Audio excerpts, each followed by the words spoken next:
Yeah, this camera's really picking up your red. Picks up colors in general. Like, look at everything's so vibrant. Yes. On it. It's vibrant. It's jazz hands. All right. So we did a thing. You guys did a thing. 3,000 of you did a thing. You subscribed. And I guess it was appropriate to take a little time and talk to everybody. Usually we kind of reserve this type of episode for our patrons. We do that once a month. We're not going to stop doing that. In fact, I think our next one coming up in October is not too far away. It'll be October 6th. But today, this is for everybody. This is what's called an AMA. For those of you unfamiliar, you literally can ask us whatever questions you want, and we will answer them. And you can try to be, as rude as you like, but don't be. Because we're pretty smart and know our way around it. At least I think we are. Are we? All right, we're screwed. Good to know. All right. So, but yeah, the floor is open to everybody to ask questions. This isn't just specific for our patrons or for our super chats or anything like that. So, you ready for this, Amber? Yes. Hopefully our answers don't go as long-winded as we usually go on our patron hangouts because Amber does have to pick up an overtime shift tomorrow. So she will be working, and she needs to be out of here by 10:30. So we will do our best not to be too long-winded. But if you're watching us live, in the chat, put in capital letters question in front of whatever question you want to ask, so we catch it in the chat in case things start to go crazy out there. Brandon, thank you very much for the congrats in there. We're going to start on our Discord, which is where our patrons get to ask us questions as well. Mostly because they've been actually collecting some questions, mostly today. And we have to parse through this because everybody started having a conversation on Discord in that chat. Yeah. Discord channels are hard. It's literally just proof that HeroClix players are bad at following instructions. All of my Discords do that, where it's like we have specific topic channels, and it's like, guys, we're so off topic here. A friend of mine has a Discord, and it's for his stream, and he specifically started a Kingdom Hearts channel, and I muted it, and then Kingdom Hearts channel talk started bleeding into general chat, or general chat would bleed into Kingdom Hearts. Like, forget it. Somebody would say, well, I said it in the Kingdom Hearts chat. I'm like, I'm not paying attention to that. I muted it. I hate that game. I don't hate the game. I just haven't played it, which as a result means I'm never going to because it's too late now. I think, what is it, like 60 years worth of video games you have to play in 3 titles? Oh, God, probably. All right, let's start. David C. in the Discord. He wants to know, which do you prefer? Adding stack rules to HeroClix or having weird situations like Mangog hitting 6 mystics twice then keeling over? I think the way it is fine. I don't like either. But, if we're going with personal preference. Yeah, it's kind of weird that they've decided that everything is going to resolve after the fact. Yeah. Especially when you consider what, Vulture does. But, I think the game itself is complicated enough when it comes down to it that you don't want to add the stack to it. Yeah, because then what's holding priority? How does the order of things go? Is last in, first out really acceptable for this game, or is active player chooses a little bit more acceptable for a strategy game? I'm going to trust WizKids on this and go with what we have. Because the idea is, the way I'm seeing this, imagining this, is Mangog comes charging in and goes poof, poof. Like, that's the timing on it, right? And if there happens to be a guy who's going to hurt and kill him while he's doing his boof boof thing that I just described, then it's going to be after both fists have fallen. So it's kind of like how Mystics works after a flurry as well. The way it used to work was like you'd flurry, attack once, you have Mystics, I take damage, whatever my new stats are, that's what I attack with. Instead, we just do everything afterwards, I flurry, boof, boof, now I take my Mystics damage. It kind of works a little better if you ask me. I do like that change. I do prefer it. It's like the hypersonic Mystics or critical miss stuff. It's like all of that, just let it all happen first and then worry about getting hurt. Yeah, worry about everything after the fact. You see, I think the reasoning for this is, and I already said we're not going to go long-winded, and already I'm failing. The reason for it is finish the action, then weird stuff happens. And you just finish the action without complicating it. I think that was their goal, and I think they accomplished it perfectly. Logan the Trickster wants to know, what superhero costume should I get for my dog for Halloween this year? She's been Supergirl, Wonder Woman, The Flash, and Batman so far.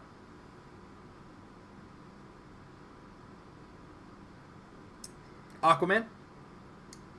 Captain Marvel? There we go. Thanos? All right.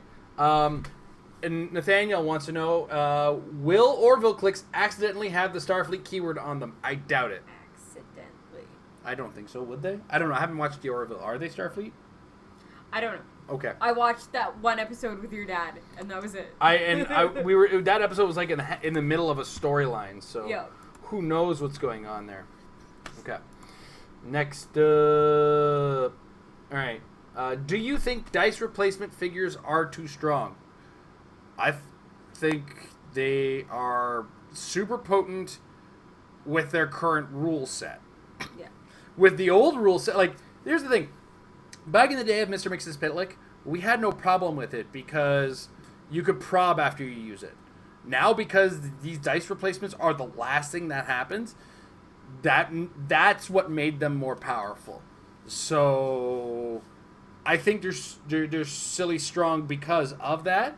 I don't think themselves are too strong, but manipulating dice is a factor that adds a certain level of skill to the game or it kind of defeats some of the quote unquote luck and adds a certain degree of choice and matter. I don't know.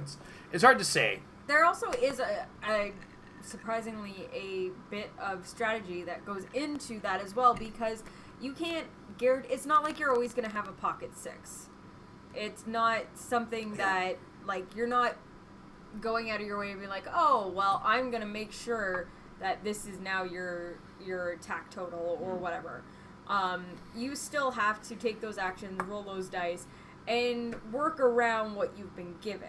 So more often than not, you can use that to your advantage, but what if you want to turn your own critical miss into something else and you only have a 1? Mm-hmm. Or vice versa. Like, the other thing, too, is when you look at how they work, they change the way we prob, and that is super potent, too. That's super game-breaking. Like, that opens the game up in a different way that we didn't anticipate.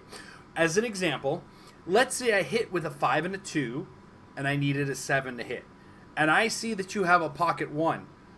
I know, having probability control, I have no choice but to re-roll that 5-7, or I'm just going to have a miss if I really need this hit. You have to prob differently around this, and I think that's a big key.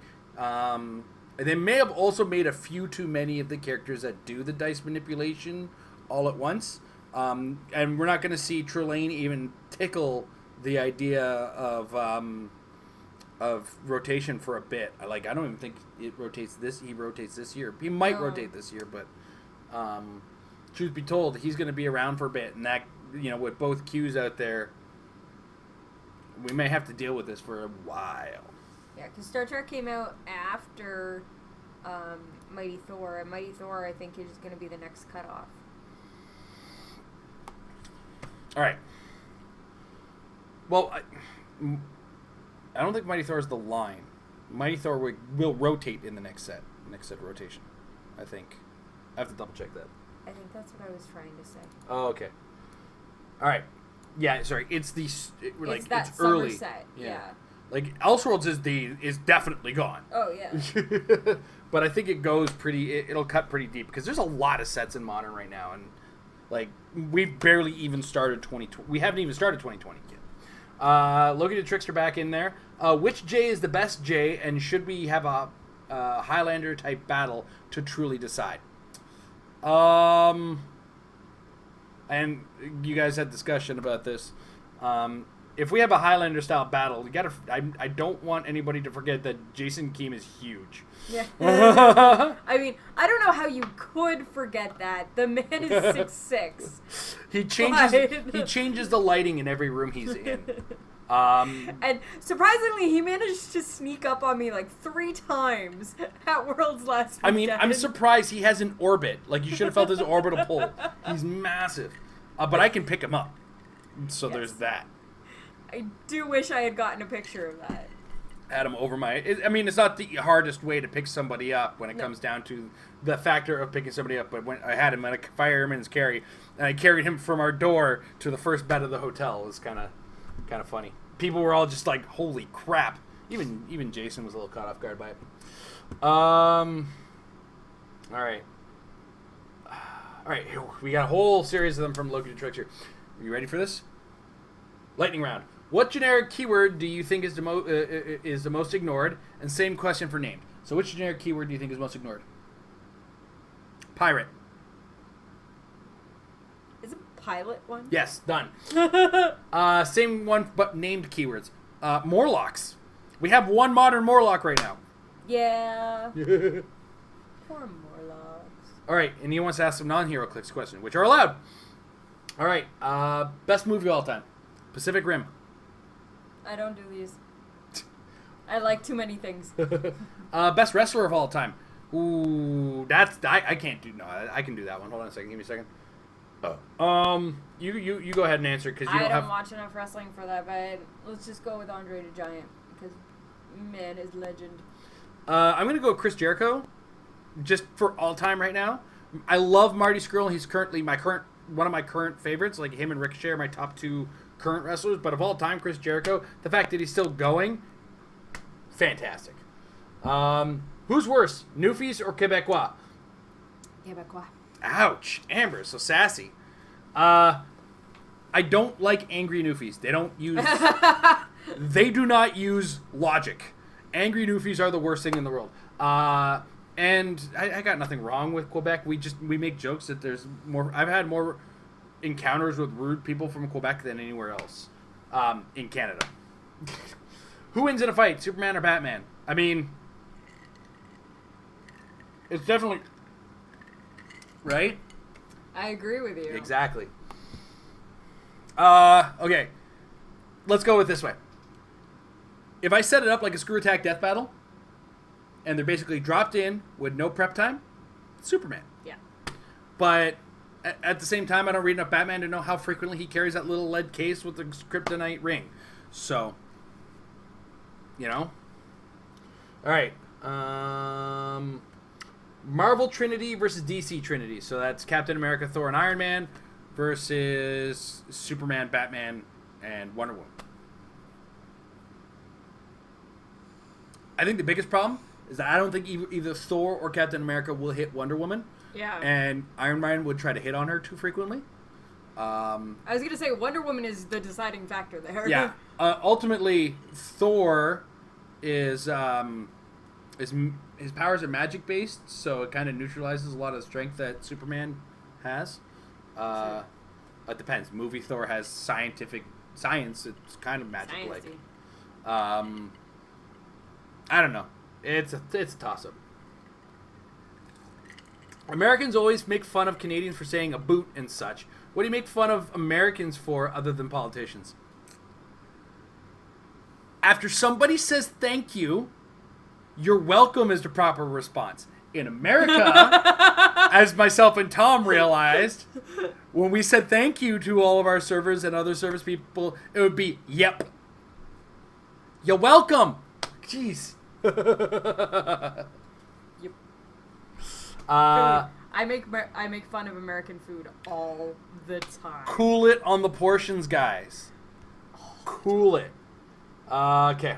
Best Henry Winkler role. Principal and Scream. The lawyer. Was it the lawyer in Arrested Development? Yes. Yeah. I think so. Okay. Michael Fedor, did you ever think you would ever hit this many subscribers? Yes. You did? Sooner.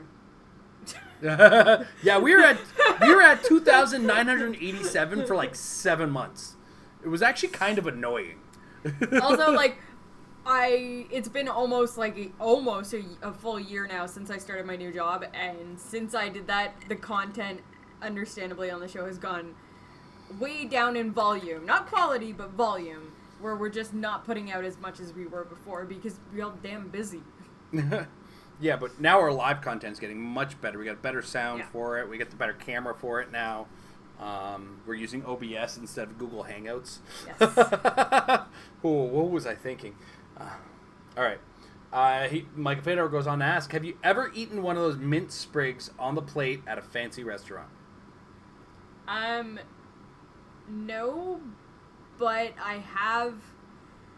I used to make mojitos all the time for Jason Loves My Mojitos.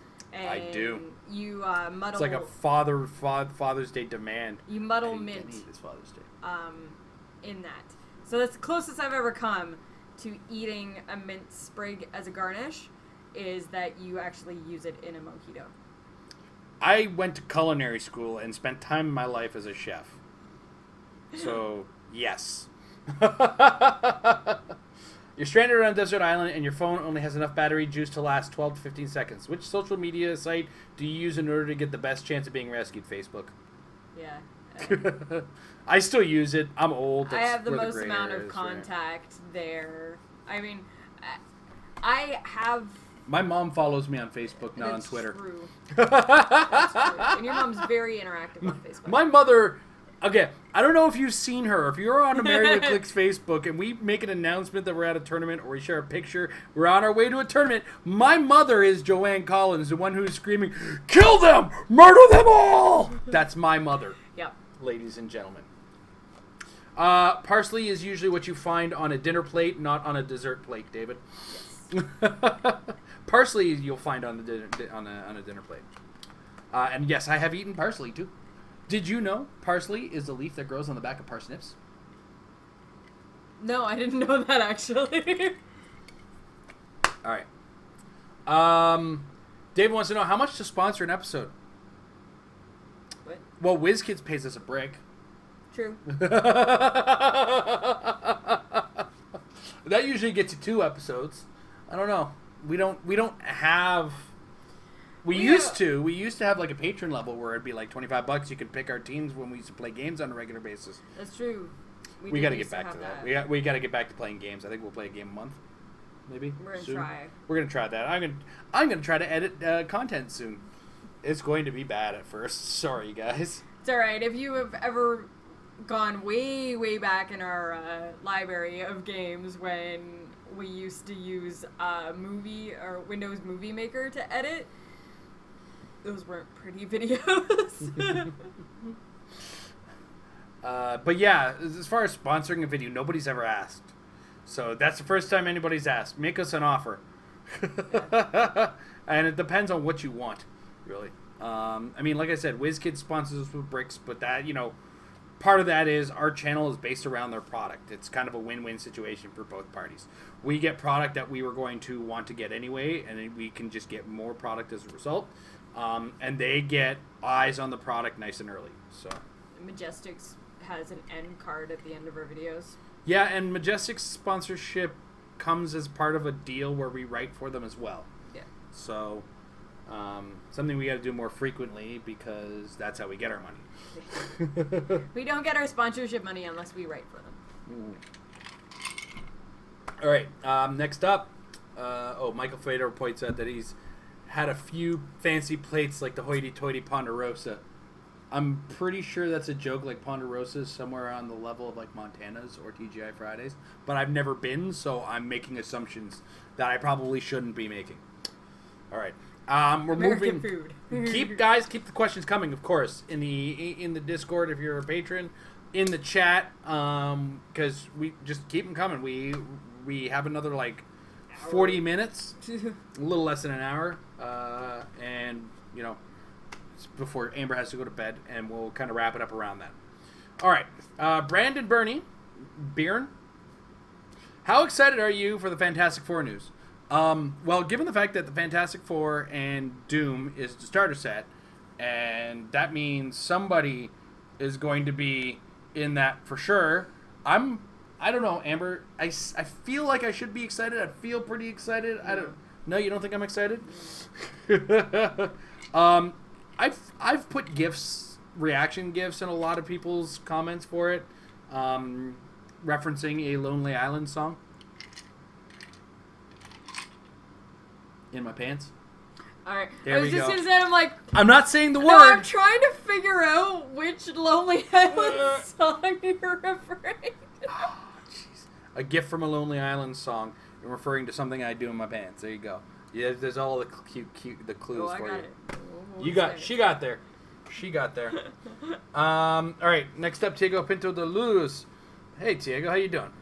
Is X-Men a good sealed set? It's a time bomb. It's a very big time bomb.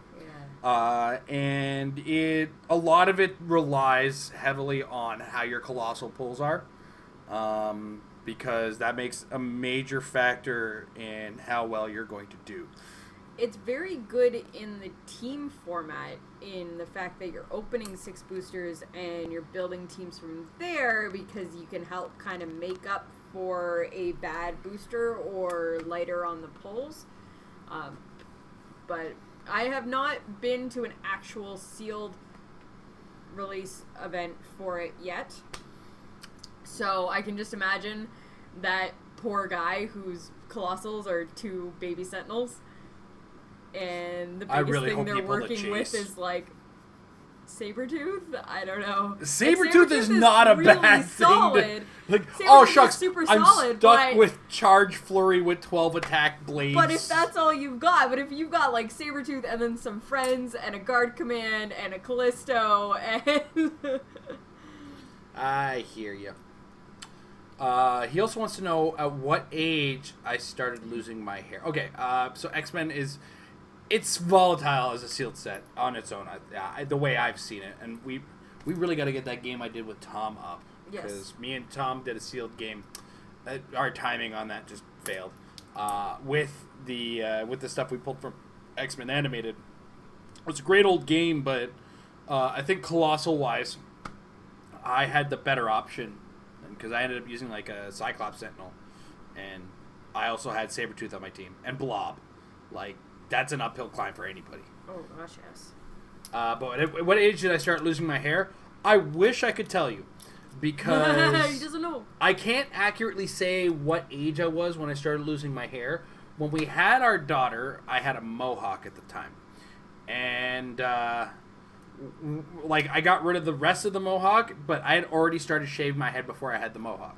So ultimately, what ended up happening is I was shaving my head because I was a chef. And I refused to wear a hairnet. And then they started making me wear a hairnet anyway, and that was a little bit towards the end anyway. But, yeah, so I cannot accurately say when the actual bald spots stopped growing hair. Because it's been a lot more noticeable within the last year. Yeah. That, like, it's not just the receding hairline, it's the back of the head now, too. Yeah. Where, like, there's whole spots that I haven't... sometimes when we'll be in the shower and I'll have Amber check the spots I might have missed on my head when I'm shaving, and the back of my head and the top of my head haven't been missed in years. So couldn't tell you because I've been taking care of it myself. Dollar Shave Club, call me. I use you. Yeah, of course, someone pulls a Nimrod and an Onslaught. That's gonna happen, and yeah. That was Dustin's team. That's what I faced first round. Was Onslaught and Onslaught and Nimrod. The heck with that. Yep. All right, back to the Discord. David C wants to know which of the new Legion swap Clix is better. I really enjoyed the Wild Dial Legion. Mm-hmm. Where every click is different, and then you roll a die and choose of the 3 clicks which one you want to go to. I didn't get a chance to try out the title one, but also being in a battle royale, I didn't want to do the title Legion. So I'm not 100% sure which one would actually be better, but I do prefer the Wild Dial one. I prefer the title character, just for consistency's sake. And I've seen him in action. He's really good. All right. Michael Fedor wants to know: do we like Sabretooth as an anti-hero or as a villain? Villain. I liked him as I'm not gonna lie. I liked him when he was under control in the X-Men mansion. It was around the same time that Emma Frost became a good guy. Yeah. Right. I thought it was an interesting turn for the character, and I did enjoy him being a nice dude, which was weird because that started happening so close to when Age of Apocalypse occurred. Actually, that comes up with a big, good point because Age of Apocalypse, Sabretooth was always a hero. Yeah. And he became a very prominent main character in Exiles. Yep. But that's a different character. So, like, for me, main universe, I prefer him as a villain, but alternate universe, I really like the hero. I really like Age of Apocalypse, Sabretooth. Mm-hmm. But for me, they're two very different characters. All right. I can't wait to answer that one after this one. Keep the questions coming, by the way, guys. Keep them coming. We're just still like 34 minutes in this. So, but Michael Fedor wants to know: should She-Hulk break the fourth wall in the Disney Plus show? Okay. Have we all seen House of Cards? That's how I want her to break the fourth wall. I want it to actually be a semi-legal drama with some level of superhero stuff. I've always wanted a She-Hulk show that was just like a legal drama show. Yeah, like a legal, what is it? Procedural drama, where it's like every episode she's dealing with some kind of superhero thing, or in her office, some kind of superhero that she's defending goes off and she pops him in the mouth, and that's enough action for. Like, I don't want a pure action show. I want kind of a legal drama, but I also want her in her breaking the fourth wall. I want us to question every time she does break the wall if she's breaking the fourth wall and nobody notices, or if she just happens to be in the room alone, you know, where like she'll be alone in the office after a case, turn to the screen and talk to us, you know, like House of Cards, but a little bit different, you know, where there's more questions. Because in House of Cards, we full-blown know when he's talking to us, that's just narration, and that's not... Yeah, it's like an inner monologue type thing. Actually, yeah. It was so good and so effective, and you got so used to Frank just turning and talking to the audience as a reflection on like his inner thoughts and how he really would react in a certain situation, because a lot of that is deception, and it's you didn't really get to know the real character until he came and talked to the audience. And in the second to last season, I want to say, the very last episode, Claire, his wife, at like the last scene of the show, she suddenly turned to the camera and started talking, and it was like, oh crap! What's going on? They're in cahoots. Also, they need to find like a 7-foot tall woman to be She-Hulk. Yeah. Because honestly, or you know, they got to play with some camera stuff. Either way, and she's got to have legs for days. Green painted legs for days. I think Zoe Saldana is available to be painted green, right? That's what she does? Well, blue, green. Oh, no, sorry. She was also Uhura, so I should shut my mouth. All right. What do you guys think of the 100-point Starro and 10 green Proteuses making 60 blocking terrains? Does a green Proteus make blocking terrain too? Because I know the orange one does. I gotta double. I have HC Realms open right now, so. And like literally to the page you need it to be on. Yeah, which is great. I'm gonna be so excited if I find out he does too. Deity Monster Ruler. When a character within range is given a costed action after resolution, may generate a blocking, hindering, obscuring. Oh, that's amazing. So basically, what he's saying is, because technically it is a costed action, even though it doesn't count towards my action total with the star fights. Yes. I make token terrain as a result of that. Yep. And it's going to trigger on each single Proteus. Yep. That's amazing. Yeah, I love it. I thought Orange Proteus was good with free barrier, right? Free 2-character barrier. That's a great idea. I love Proteus. Every Proteus in this set has been good. We got a Proteus with with Battle Fury Colossal Retaliation that, hey, I'm sorry whoever I played in the 4th round, and I had some super bad dice and I was super salty in that game, but he attacked me with Proteus and I thought he didn't do damage. Oh, he does damage. Oh, he does damage. My bad. Anyway, so yeah, that's amazing. Okay, here we go. Diego Pinto de Luz also wants to know, Harvey Birdman, lawyer versus She-Hulk. Who has a win on the tribunal? What's a tribunal? I don't know. In court. Who has the win at court? In court. Who's the better lawyer? I don't know. Like, I want to say She-Hulk, but also, like, Harvey Birdman has a really weird way of going about doing stuff. Like, I feel like he could talk his way around any, like, logical argument that She-Hulk makes. That's what I was going to say. The thing is She-Hulk is going to try to use logic to win, and Harvey Birdman trumps logic in all cases. Oddly enough, I've been watching a YouTube channel called Legal Eagle, a great show to watch, and he covered an episode of Harvey Birdman recently. It was the episode where the, I think it was the Venture Brothers. They're fighting for custody of either the Venture Brothers or the Quest kids. I can't remember which. It was hilarious. When he broke down the law and everything like that for it. All right. David C., how long are you going to keep ducking my online game challenges?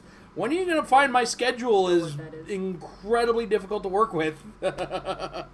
If I can find a way to balance my upcoming editing responsibilities with doing some online games, plus my major responsibility right now in Borderlands 3, then yeah, absolutely, I'll squeak in some online games. I need some more practice, because I'm only going to get one source of practice coming soon, and a lot of it is going to be leaning on getting Amber better, because we're planning a show for that.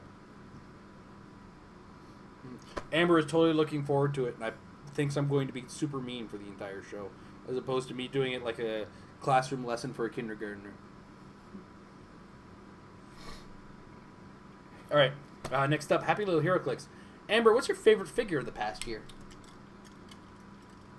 All right, so what sets are in the last year? I'm gonna make me HC Realms it. Yes. All right. Work for me, beach. Beach. What am I, some kind of a whale? All right, so the year is 2019. So we have Earth X, Captain Marvel movie, Rebirth, Avengers Black Panther and the Illuminati, Wolverine Cyclops for Genesis, Star Trek Resistance is Futile, and X-Men the Animated Series so far. I think it's a toss-up between Medusa and Regenesis Wolverine. Acceptable answer. You'd think my answer would be Iron Man from Earth X, because I built several teams around him, and you'd be half right.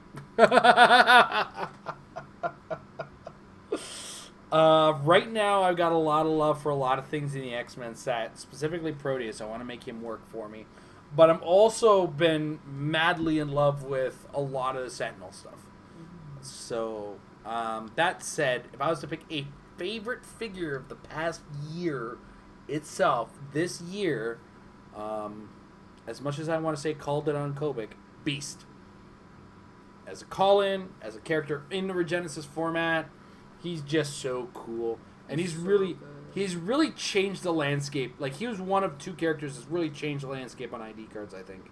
And then X-Men Animated Series took everything we knew about the X-Men ID cards, flipped it on its head, and has given us a brand new archetype to work with alongside the ID cards. It's pretty insane what we can do now with ID cards. Yep. Keep the questions coming, guys. What's that? I said I might actually have to use them. Use ID cards. ID cards. Oh, man, that's about to become a problem, isn't it? I'm going to double check on Facebook, but if you're in the chat, please keep those questions coming. Big capital letters questions so we can see it. If you're watching us on the Discord, if you haven't given up on all the questions or haven't come up with everything clever, ask us about TV, ask us about movies, ask us about video games, whatever, man. We're good for it. Ask me about more WWE stuff. I know my favorite wrestler of all time is Chris Jericho. I know Me on dancing. I'm a big fan of Finn Balor, but he's kind of out of the picture for a little bit. Yeah, he's got to take some time off, right? He went and got married. Married. It looks like he got married. I don't know. It's all paparazzi style photos that we've seen. So. No, I saw something on his Instagram. Okay, even better. Congrats to Finn Balor on getting married. Maybe he start playing Hero Clix, and then he could be married with Clix like us. I think I saw him. I know I definitely saw. I think Peyton got married. Mm-hmm. Her and Sean Spears. Yeah. Who I'm going to see on October 13th. It's been a while since. Every time Marty's in town, I gotta get myself some front row seats, right? So exciting. With my luck hill. I don't want to jinx it, so I'm not gonna say it.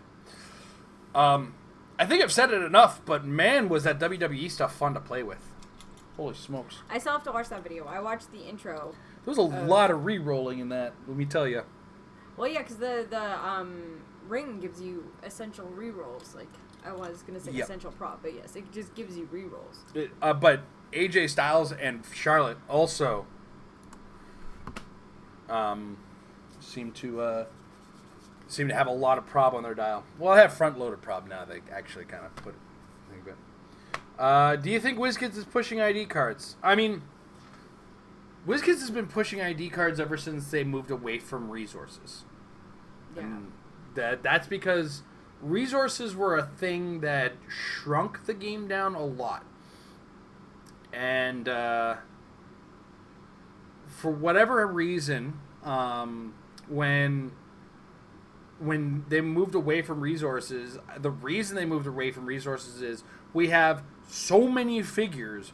Why are we not using so many of them? And as a result, the ID cards kind of add more of our collection that we're putting on the table to some degree. Sure, they're off to the side and they're only there temporarily, but I think that it's a positive in one way, but I understand where the negativity comes from. Nobody likes the idea of, well, that wasn't on your team. Why am I dealing with this now? Sort of situation, you know what I mean?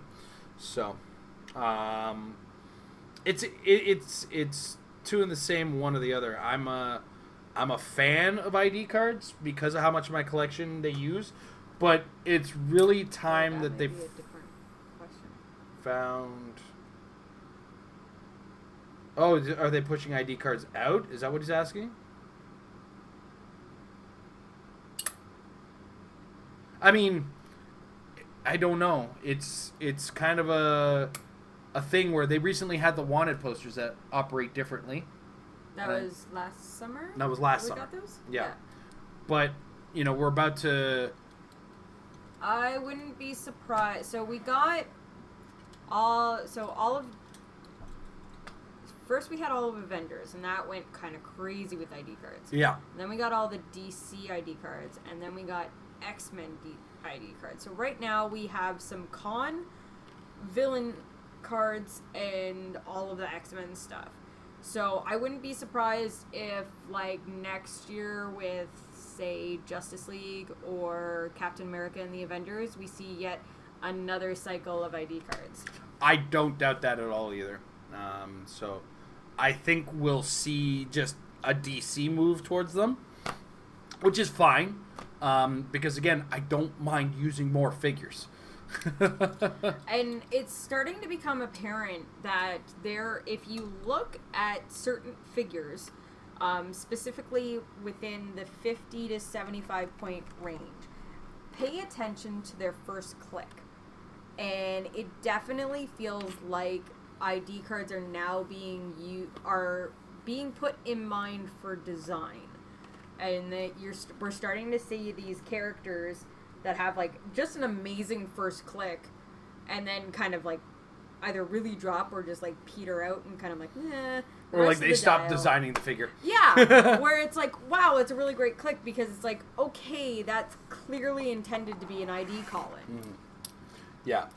And if anything, we might just see a move towards the way that they work with the wanted posters. And I think that would be actually a smart way of doing it, because it's one of those situations. They took away the big point lead situation, right? Which I don't think really worked. I think it should be a little bit of both. You know what I mean? Where if you pop the guy, they will go away, but you still got to do the damage first, like you used to have to do. And then the end result should be someday. You know what? I'm over talking. I'm ending my way through it, so I'm just gonna say, I would like to see some degree of change, and I would like to see a lot less of them who are able to get rid of themselves on the board. Because strategically, I use that effect because it's available to me. That's how the competitive game works. If you can, do so. If you can't, don't do so. And honestly, just even the amount of... I mean, ID cards are already very prevalent, but that risk versus reward, you have nearly no risk at all when you use like an ID, a wanted card. Because that character is just going to go. It's just going to go away. If you can't kill it in that one shot, which is possible, then yeah, it's just going to go away. And then you're not scoring for it. That's the thing. Wanted, you don't even get the chance to kill them. The second you hit them, gone.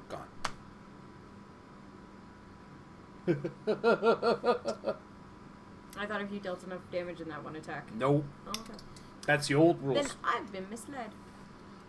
Next up, Nelson Oliveira in the chat wants to know, or is working on a Borg team for Modern Age. Do we have any good ideas? Depends on how competitive you're trying to be.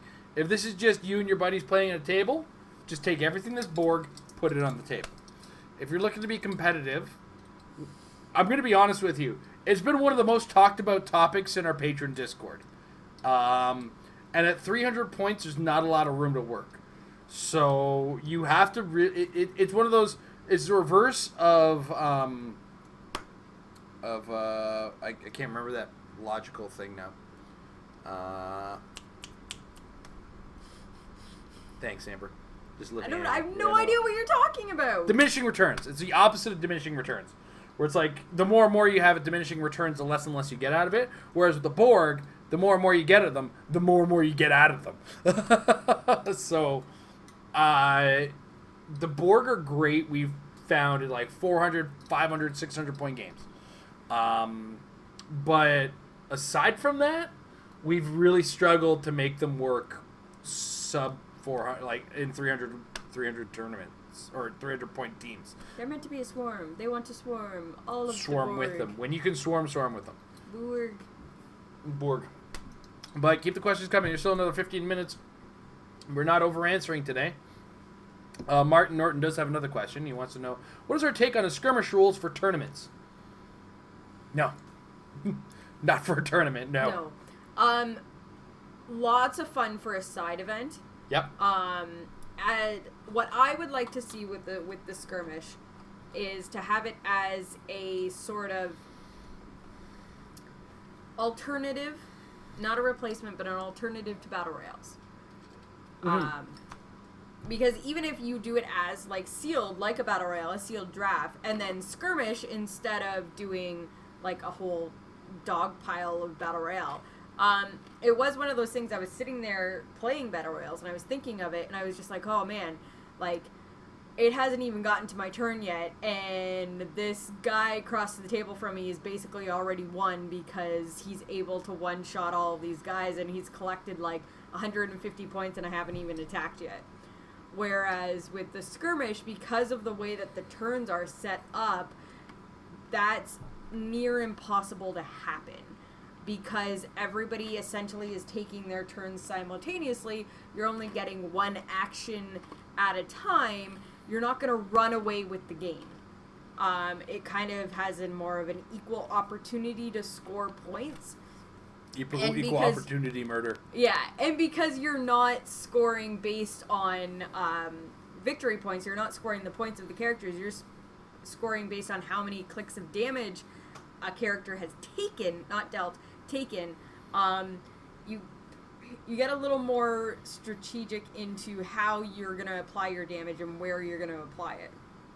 So, and also not overcommitting, because, like, if you roll 6 for your blades on, like, say, a baby sentinel who has 2 clicks, you're getting 2 points. You're not getting the full 6. So, yeah, I think it was, I really like the format, but I don't think it would be like a 4 or 5 rounds of Swiss type deal. I think it's a good side event alternative to Battle Royale. Yeah. Also worth mentioning is that I was thinking about this when I was sitting in my starting area for the most part with a red onslaught. Like, nobody can shoot me right now. I'm just dominatingly shooting out of my starting area and giving action tokens with successful leaderships with this guy. Like, nothing's going to stop me. Except the skirmish format might stop me because somebody might start next to me. And I'm kind of in a situation like that. So, to kind of go on Amber's point, it takes away that, hey, that guy's sitting back doing nothing aspect of Battle Royales and just rips that out. The unfortunate part is you have to add more time and you can't get as many Battle Royales in it as you can just because the draft takes time, then the setup takes time, and so on and so forth. And as much as I have faith in the HeroClix community to be able to start a game of skirmish on Battle Royale with a draft, we need a little bit of extra time, and I think HeroClix wants to get more Battle Royales pumping because that sells more packs and makes them a little bit more money. You know what I mean? Because money is an end product of this, of course. So, long story short, I think both some version of both combined could go a long way. Next up, Happy Little HeroClix. A la Justice League, the Justice League Unlimited episode, you swap minds with Justin Zirin's mind due to a magical mishap. What do you change about HeroClix? Release more starter sets. Fair. That's what you would do? Try it louder. I don't know if everybody heard you. I would release more starter sets. Yeah. You said that very quietly. Yeah. So once a year is not enough to get new players into the game. Mm-hmm. You know what? I would take my cues from Magic on that one. You know what Magic the Gathering has done in conjunction with stores? Welcome decks. What a welcome deck is a store gets a little deck. There's nothing super rare about it. They're not sought after cards inside of a welcome deck. It contains enough cards to teach somebody how to play Magic the Gathering. So much like the 2-player Quick Start Kit, the Iron Man and Captain America, which came with just about everything you need to learn how to play the game, something like that for free to stores, or at a low cost, so that stores can actually give that away for free, could go a long way. Now, if I was in Justin Zirin's brain, I would take all the time to read all the stuff that's coming up about the WWE, and I would force the Demon Balor out right now. Because it doesn't look like we're getting our Demon Balor right away. I would start talking to other... WWE's never going to let it happen. I'm living in a fantasy world. Like, I'm living in a fantasy world where I'm Justin Zirin, and now my fantasy world has become unrealistic. The suspension of disbelief here. Like, there's only so much you can believe that your mind is being switched with Justin Zirin, but you can't believe that in such a world, WWE would still play well with other wrestling companies. Yes, I know. But Luchasaurus and Jungle Boy are made for HeroClix. I don't disagree with you. And Marco Stunt as a light object.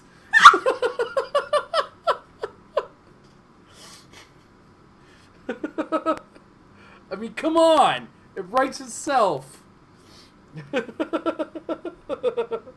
I would cancel my WWE contract and go, no, I wouldn't. Okay. But in Justin Zirin's position, what would I do? Because you got to understand is he's not just the HeroClix guy. He is the WizKids guy, which means he's got board games. He's got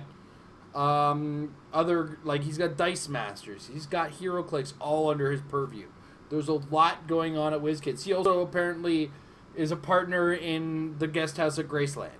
Like, this is a man who is got a lot of things on his plate, and ultimately there's a lot of decisions we think go through him, and he's really just the final decision. And his decision leads to, can we make money? right? So, yes, a bunch of starter sets can make money, and that is an absolutely correct. I would turn to them, and I want starter sets on the level that Dice Masters gets. Because, I don't know what the cost behind that is. So, is that why we only get Fast Forces every other time? I feel like those should come with rule books and PACs, and they should come with maps and stuff like that. We need more maps. I would start releasing a map bag. Yeah. Like a bag of maps. Because I can't tell you how frequently I find out that there's people who just don't have maps. You know?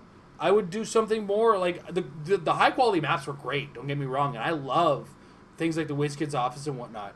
They're keep like stuff like that is great. Make more of those too. More of those. We only have the 4.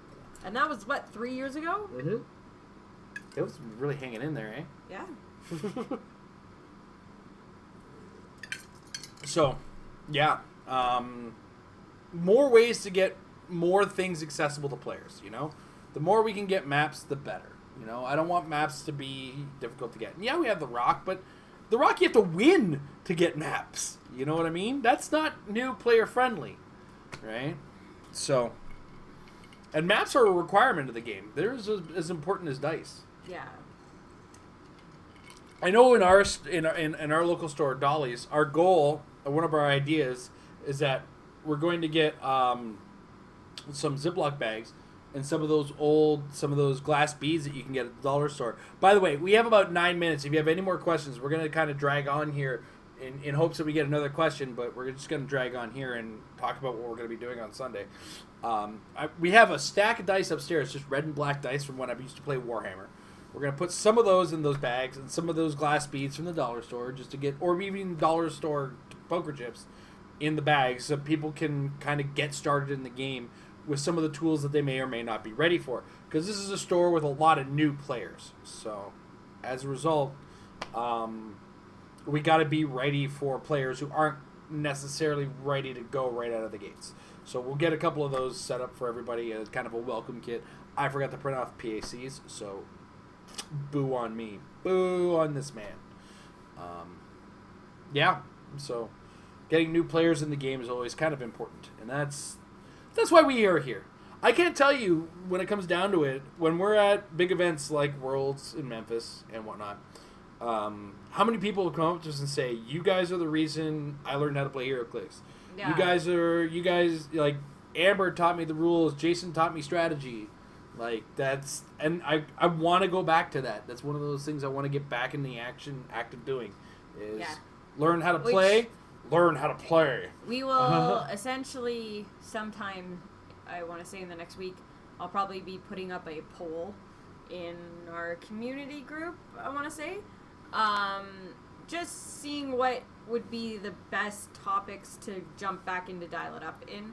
I know once the WWE stuff is out, I will be doing a whole series on all of those new rules. But a lot of the big thing is for Dial It Up, and someone had kind of just reiterated this to me, I guess. It's not quite the right word I want to say. But they were saying how they're like, oh, is there something in HeroClix I don't understand? All right, here's the 4-minute video from Amber. Now I know everything. I really got to get back into that. I know I took a really big hit when the rules changed, and that's 2 years ago now. But there were so many things that I couldn't get it to work right in my head because of all of the past knowledge that I had and all of this new stuff. And there's still a lot of rules that I'm questioning of, like, am I remembering the new rule or am I remembering the old version of it? We had to throw out like 4 or 5 episodes because everything we said was wrong in those episodes too. Yeah, it was a really rough transition, but hopefully now it's been 2 years. A lot of the rules have kind of settled in. A lot of stuff is more, I can recall it a lot more easily of like, yes, that is the new rule of it. But yeah, definitely just to go back in. I think the last time I did any rules would have been the change to, or the addition of autonomous and locations. And I filmed and did not put out a video on all of the different ID cards that are out there for the villain cards, the wanted cards, and then the aura and burst. Because after filming it all, I was like, I don't know how much of this is actually right. So I didn't end up editing it, and I didn't end up releasing it. But that may be something to revisit and bring back in and see what where to go with that. Chances of doing actual wrestling. This is coming from Happy Little Hero Clicks. He wants to know what are the chances of doing actual wrestling moves while explaining their Hero Clicks version. Me personally, no. You will not see me pull off anything that's going to show up on those cards. Let me see what I can talk the kids into doing to me. I mean, when it comes down to it, there were 6 moves or 6 abilities that have been added to the game, and for the most part, they don't necessarily translate specifically as rules. Example: submission hold, kind of vague, right? It could be any sort of submission hold, you know. Lightning strike. Right? Like, that's just moving quick and then hitting somebody. Reversal, stun. I mean, there's ways I could come up with to kind of identify them. Don't get me wrong. But if we do something like that, I will pull from my collection of short videos I've taken at indie wrestling events and just kind of insert them a quick move, and go from there, I think. Also, if Marty Scurll does his finger snap thing, I'm putting that down as stun. Nice. And I still want to get the bicep clap that he gets. It's so cool how he pulls that off. It's amazing. Well, typically you have to be topless for it, so. We're on Twitch. I can take my shirt off. Anyway, so we don't usually do that kind of stuff, but you know, I'm gonna be editing now, so let's see. I think we could almost start filming that WWE episode, to be honest, because we have enough information just on the pictures of the pack we took. That's true. We did actually get a look So at we the could pack. probably get started on those sooner than we think. I think I just wanted the figures in hand to do as the visual. Yeah. We'll see. I mean, we could just talk about the powers worst case scenario, right? I mean, and when it comes to strategy, I'm already thinking of ways of giving wrestlers a remaker ring. And you know what? It's a lot easier than you think, because they get a free move out of the starting area. So, all right, free move. I'm on the remaker ring. I have submission hold. Guess what? Now I have submission hold and poison. I am your nightmare. Yep. Because you are now... I'm going to... If I get base to a character, or I base you somehow, like by mind control or something like that, you come to me, or I'm on you, I use submission hold, you're immobile, I use poison, you take 1. Both of them deal 1 damage as well. Now, because submission hold is a slightly less... it's a more targeted version of poison, so you can only do it to 1 target, but still, I think it's one of the really cool powers in the set. There was a lot more when me and Scott were playing on camera. There was more complexity in these figures than as far as knowing how to play HeroClix. Where I was like, all right, I want to show off all of these powers. Oh look, I've got submission hold, so I'm going to attack.